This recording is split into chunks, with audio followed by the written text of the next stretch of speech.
দক্ষিণী সুপারস্টার আলু অর্জুন আবারও বিতর্কের মুখে পড়েছেন। তার সম্প্রতি মুক্তিপ্রাপ্ত সিনেমা পুষ্পা 2 নিয়ে একের পর এক উত্তেজনাপূর্ণ ঘটনা ঘটেছে, যার মধ্যে সবচেয়ে চাঞ্চল্যকর ঘটনা হলো হায়দ্রাবাদের প্রিমিয়ারে পদপিষ্ট হয়ে এক নারীর মৃত্যুর ঘটনা। তবে এই দুর্ঘটনার পরবর্তী ঘটনা আরও শোরগোল সৃষ্টি করেছে। অভিনেতার বিরুদ্ধে তেলেঙ্গার বিধায়কের মারাত্মক অভিযোগ, পুলিশের নির্দেশ অমান্য করে প্রিমিয়ারে উপস্থিতি এবং বিক্ষুব্ধ জনতার তরফে ক্ষতিপূরণের দাবিতে হিংসাত্মক বিক্ষোভ সবকিছুই আলু অর্জুনকে বিপদে ফেলেছে।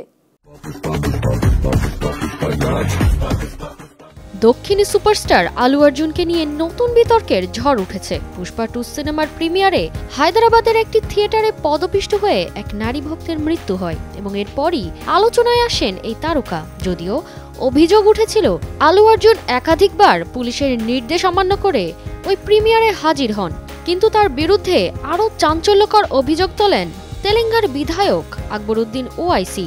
তার দাবি, ওই নারীর মৃত্যুর খবর পেয়ে আলু অর্জুন হাস্যকরভাবে মন্তব্য করেন, এবার সিনেমা হিট।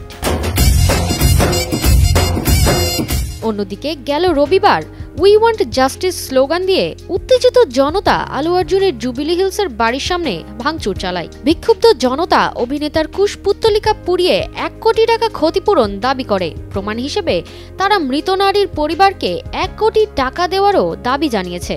ভিডিওতে দেখা গেছে ক্ষিপ্ত জনতা বাড়ির প্রবেশপথে ঢিল ছুঁড়ে এবং টব ভেঙে তছনছ করে দেয়।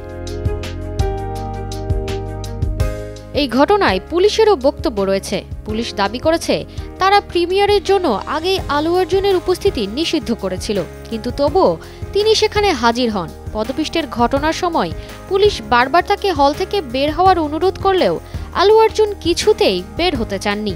পুলিশের ভিডিও ফুটেজে দেখা গেছে অভিনেতা রাত 10:45 পর্যন্ত প্রেক্ষাগৃহেই ছিলেন এবং মাত্র তখনই তিনি হল ত্যাগ করেন যখন পুলিশ ও ম্যানেজমেন্ট কমিটি তাকে জানায় যে এক নারীর মৃত্যু ঘটেছে। এই ঘটনার পর থেকে সামাজিক মাধ্যমে এবং রাজনৈতিক পর্যায়েও ব্যাপক আলোচনা সৃষ্টি হয়েছে।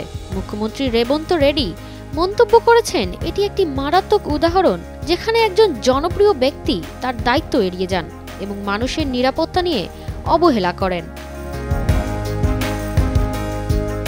এখন প্রশ্ন উঠেছে, এত বড় সুপারস্টার হওয়া সত্ত্বেও কেন তিনি প্রেক্ষাগৃহ থেকে বের হতে চাননি? এবং এই ধরনের ঘটনা আবারও চলচ্চিত্র ইন্ডাস্ট্রির নিরাপত্তা ব্যবস্থা নিয়ে সংশয় সৃষ্টি করেছে। অভিনেতার বিরুদ্ধে আরও তদন্ত চলমান, তবে জনতার ক্ষোভ প্রশমিত হতে এখনো অনেক সময় বাকি বলে মনে হচ্ছে। তারতিবা ফারুহি, কালের কণ্ঠ।